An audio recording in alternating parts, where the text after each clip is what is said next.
Good morning from Alberta, Canada, actually. So I'm on Mountain Time. I am greeting you this Wednesday morning, December 27th, 2 days after Christmas.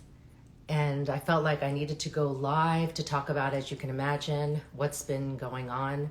I needed some time to process, still processing, but I did also wanted to share some thoughts. So hopefully you can hear me. It's earlier in the morning where I am in Mountain Time in Canada, so my whole family's sleeping. So I thought, so I wouldn't be disrupting their morning. I wanted to go live and share some thoughts. Hi everyone, let me know where you're joining from. Lee Sun Kyun,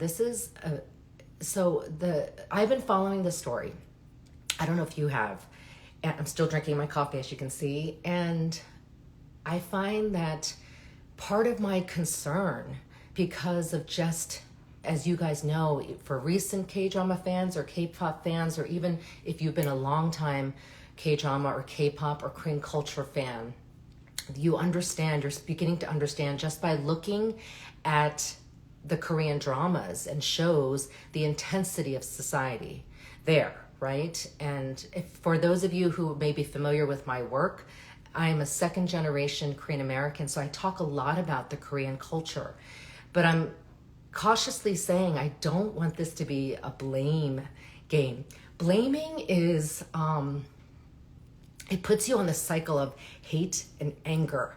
So I shared a little bit about my TikTok because I was very emotional, because I still am, as you can see. I think it's very important that even through the shock and the hurt and whatever hearsay and people wanting to say something, is not to blame. So that's the first thing I'm doing, is if I'm going to promote mental health, it's not to blame, but you can be emotional, right? And the thing is, it's understandable if there's blame, because that's what people do when they're hurt or they're emotional and upset and angry. So it's very much part of a traumatic experience or a grieving experience, and something tragic. But I'm trying to not do that. I say that there's change needed, but if you blame, I'm just saying that we're no better, right? So we end up doing the same pattern of behavior. So we got to jump off that bandwagon. So one of the things I was calling for is change. Now, little old me can't change so much, but we can do our best to promote good change. That's so important. And, when somebody who feels hopeless, this is what I want to talk about. Hopelessness is a big part of somebody's decision when they feel like they have nothing left. And I wanted to talk about that because you actually have to work hard to be hopeful. Yeah. I mean, anyone can feel hopeless at any given time. No one is immune to feeling hopeless. And so, without speculating too much, because I'm not trying to feed the news frenzy and be clickbaity. I don't want to do that. But you can see that I'm emotional because, oh my goodness, I was absolutely, of course, concerned. Definitely when the news first broke. When you're following the story, like I am a news junkie because I'm a former journalist, so I would follow everything, especially about persons that I'm very keenly interested in and care about, or of concern, right? And, this is the whole premise of everything is nothing new, but I guess it's convoluted, the situation surrounding the actor. So I don't even want to go there because we may never know all those details. That's all personal. But just the fact that the hopelessness surrounded him. And a lot of people are feeling very, very sad for his wife and 2 sons. Yes. I have found that those who have families, believe it or not, people will say things like, oh, they have a family, so wouldn't they work harder to try harder to live? You actually would be surprised that folks who are parents or have a family make difficult choices that may not make sense, but it makes sense to them for the sake of family. And the Korean culture is so much about protecting the family and honor and not bringing shame and then the guilt surrounding that. So that's why I'm emotional, because I really feel it. And I study suicidality like I'm watching things, I'm looking at things, looking out for things. It is very difficult. It's very complex. You got a glimpse of it in some of the K-dramas I like to talk about, like Tomorrow and things like Taxi Driver that are well done. Any K-drama that you've seen touches on it because it's a very common, unfortunate thing in South Korea because of the intensity of pressure.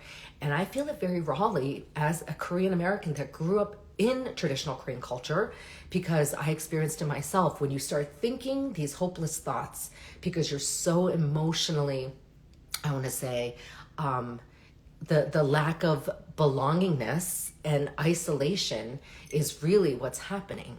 And so for people to say, this has to change, of course. I mean, of course I want to talk about that. I mean, there's a reason why my clinical practice is called Your Change Provider. I provide change, So what can come out of this is perhaps to honor someone's work. Yes, feel sad, feel angry, feel frustrated, feel totally pissed off and all this stuff. But at the end of the day, hey, what can you do to better impact your community or your society? Maybe talking about mental health conditions more. I love being with my community on the tours in South Korea, where I got to see live, right? People talking about their lives and being vulnerable with one another, and you see this change happening. That's actually my hint to what's happening, I hope, among the Korean people that I am part of and love, where that vulnerability and rawness is seen in, I would say, misunderstood way.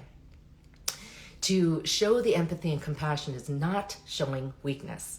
And do you know, to build your resilience and to feel hopeful and to feel stronger, you actually need to ask for help. The key risk factor to your mental health is not asking for help. It is not easy to ask for help, and asking for help doesn't mean, oh my goodness, woe is me, I'm at rock bottom. It could look like that, but it can also be, hey, you know what? I want to be proactive and I want to talk this through, or I want to go to my support system. And so that's my other point of a system that quite doesn't have the infrastructure in place, does not have it in place. That is what's sad, because the hopelessness is the people around you, your immediate family, but sometimes they're not enough. I'm going to be honest. They're not always enough because they're also hurting too. You know that when you're around family that's hurting because of the same issue, the system in place is what is needed, whether that's the mental health care, the accessibility and the availability. There is definitely movement. So the hope is there is movement toward that. But I hate that this would have to be a catalyst. There's many cases. You've heard me talk about many cases, many. But this particular one where he is around my age, a little younger actually, and absolutely adored him.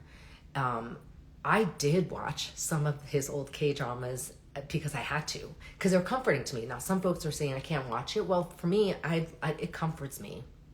And so I think it's really important to do what's comforting to you. If it's not going to help you, then don't. But it comforted me, especially to watch my all-time favorite K-drama, which I believe it's now even more so it's going to be, because I want to continue that legacy.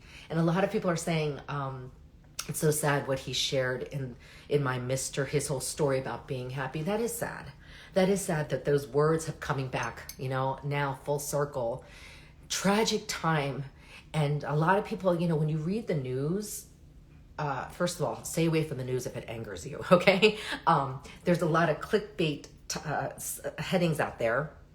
And I can say this because I'm not in the news anymore, but I just can't stand that when I see that. That actually irritates me when I see a lot of that clickbaity stuff. Can't stand it.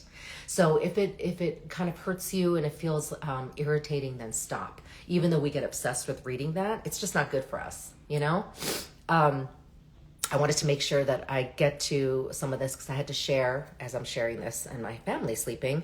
I'm trying to enjoy our family vacation, so I wanted to go live now to address how I'm feeling.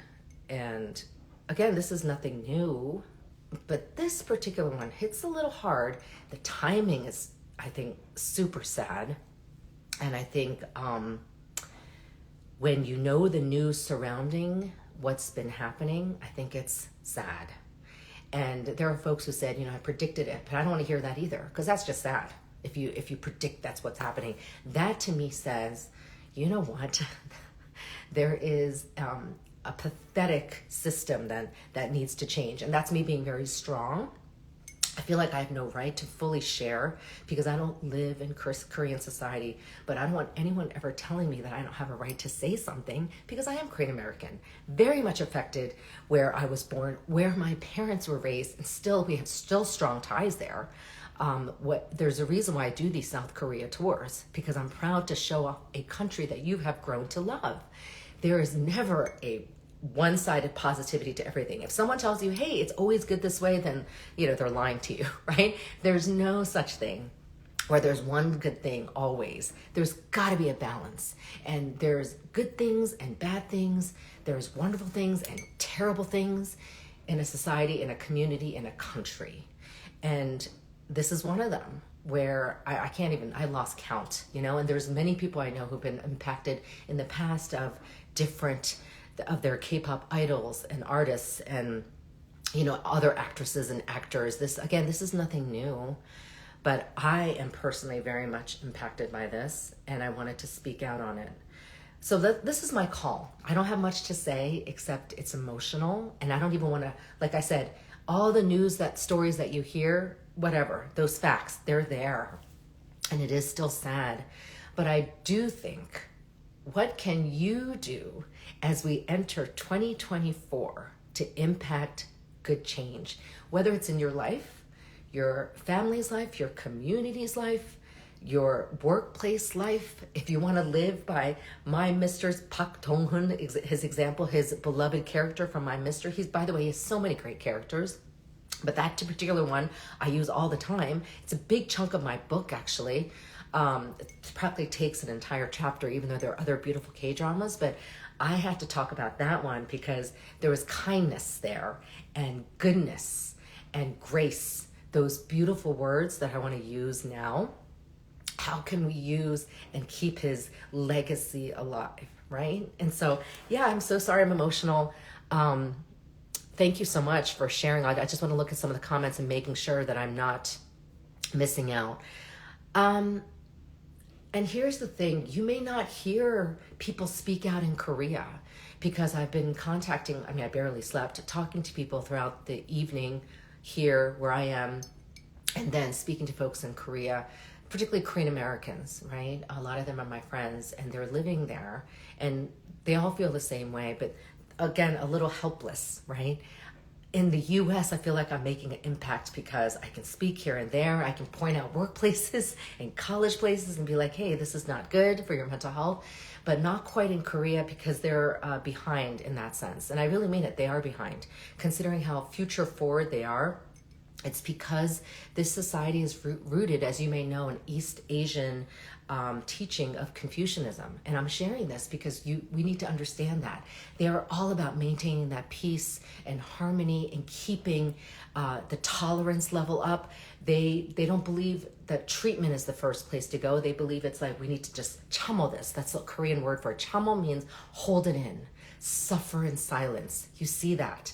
I mean, to this day, my father is a brilliant physician, graduated from Seoul National, and quite still doesn't understand mental health. I mean, he doesn't quite understand what I do. Supports it, but there are times he's like, I don't get it. I'm trying to tell you that as a highly educated person who's my father's a Korean immigrant that came when I was a baby in 1974, and still I can't talk about it with my parents. So that is the culture, because again, that's in the teachings from early on when you're learning to learn in Korea, that this is the way to be. If you disrupt that peace or have this conflict, then that's not good, right? And then you're shamed into that. That's the core of the culture. You see that. There are benefits to it, of course, right? It's great to see that resilience so many years over time where people have built that resilience in Korean culture. I feel it when I'm there. My father says it with pride, seeing how different the Korea was when he was growing up to the Korea it is today. So proud to see that. However, along with those times is the change of thinking when it comes to the psyche. And there's something called biopsychosocial spiritual. We have to look at the whole being, not just medical. That's still what's going on. The medical part of mental health is what I'm seeing in Korea, but we need to look at the biology, things that are inherited. Yes, mental illness is genetic. Then there's the psychological, right? Your brain impacted by trauma and all these life events. Then the social interactions with people. We don't live in a bubble. People are interacting all the time in Korea, everywhere you are, right? You're so impacted by the people you encounter every day. And then the spiritual, this is the meaning in life. It could be religious, but it could be how you find your meaning. That is how I look at a person. That is how in the Western thought we look at people, because that's what makes up our core value system. So I'm sharing that because if anybody hears this from Korea, just understand that the holistic view of a person is, I don't know, 5-dimensional, if there's such a thing. It's like this prism of light. You look at different things and different things come out. And that's what I want to come out of this. And I really believe once Korea hits that mark of, we get it, we have to build an infrastructure from the ground up, that they will build a tremendous system, as you can see, from the Korean content and the Korean technology. It just needs to get there. And it needs to get there sooner than later, because I just know investment isn't quite there, because they don't quite understand it. Remember, the thought process is there in the Eastern culture. It's very much not part of the education. And these are highly educated folks. You guys know how intense the pressure is. So that's what I'm trying to explain, a little bit of that culture. I don't want the hate or the anger, even though I understand it. And let me end with blame. Blame is hateful. I see it all the time. The minute I see it in a session, I stop it. I pivot it. I don't say, hey, stop blaming. No, that's not. In fact, that's terrible to say. You want to validate people, but I have to say, hey, you know what? Let's talk about the time when you were able to talk this through. Another part of the culture is they can't talk through conflict because they see conflict as bad. So anything that disrupts that, for instance, a drug investigation, that's hugely controversial and turmoil. Of course, they're going to feel like, oh my goodness, this is terrible. It is terrible. I mean, we would say it's terrible if we experience it ourselves. However, there's just different perspectives that we may gain if we're in the Western thought, or if we're growing up in the US where it's very different, or we can, we have a support system there. When I say the mental health care, for instance, a therapist you may go to, or someone that would be like, hey, you need to talk this through. That's not necessarily in place. And again, to conclude, the family therapist in me is going to say this. Yes, his family's affected, but I just hope the greater family. You hear me talk about belongingness. That was my word of the year. I wish I could continue that, but I have another good word for 2024. But the belongingness continues, needs to be embedded back into Korean culture. You hear me talk about Jung. Jung is Korean. It is Korean. And so bring that back, Korea, when the times are tough. Because that loneliness is what is going to kill you. This is based on a Harvard happiness study. Loneliness can kill.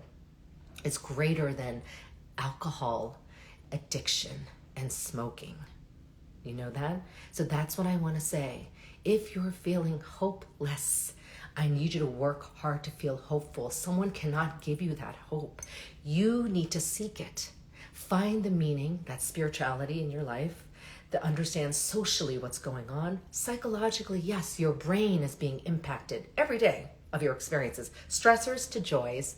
And then biologically, what is going on with your body, just your genetics, know your history. These are the questions I ask when I first meet somebody, right? I get a full history, and I'm just giving you a tip there on you uncovering yourself, what's going on if you're feeling that hopelessness. A lot of folks want people to give them that hope. You have to find the hope yourself. Change comes from with you. So find it and work hard for it, and know that it takes work. I mean, the greatest of happiness people, by the way, are super depressed, because they cover that up, that show face and that saving face, including myself when I'm struggling. You see me have a happy face, but in real life, there's no such thing as that. Okay? There's going to be stressors. and extreme stressors, but also joy. So on that note, thank you so much. I hope that we can enter 2024. I had to think about what year, my goodness, on a hopeful note, and know that to build our resilience, it's each day. And the biggest risk factor is not asking for help. But on the flip side, it builds your communication skills and courageousness when you ask for help. And it can come in many different forms. It can be literal. Hey, I need help. I'm struggling. As you saw in Be Melodramatic, one of my favorite K-dramas in that example of she said, I need help. Help me. That's a huge example. Or vary your own way where it's nonverbal and you're asking for help in your own way. Do it your own way. But know that we all need to build that courageousness and ask for help when we need it. Thank you so much. Yeah, I got through it. Wow. And now I got to drink my coffee. I wish you the happiest holidays. We are still in holiday season. We have a few days left before we enter the new year. So my call to action is you find your one word. Think about it the next few days. I will be doing a YouTube live on January 1st because I want to, and I want to share my one word that has held me together this year. I did everything surrounding belongingness. So what's your one word for 2024 that you will do everything surrounding that word, including your decisions and people you meet and friendships you make and relationships you build and work that you do is surrounding that one word, and it's going to help you with boundaries. And that's the critical thing here, is keeping those boundaries yourself to protect your mental health. Thank you guys for listening and for all this wonderful comments. I'm seeing them. I wish I could read them back. Hopefully I can read them back. Oh, thank you for saying no need to be sorry, right? Yeah, gosh, I say that all the time. I still did it myself. And yes, I will enjoy the rest of my vacation because I want to. And so I will make that a goal to be with my 4 kids and enjoy that. Thank you guys. Happy New Year and see you guys soon.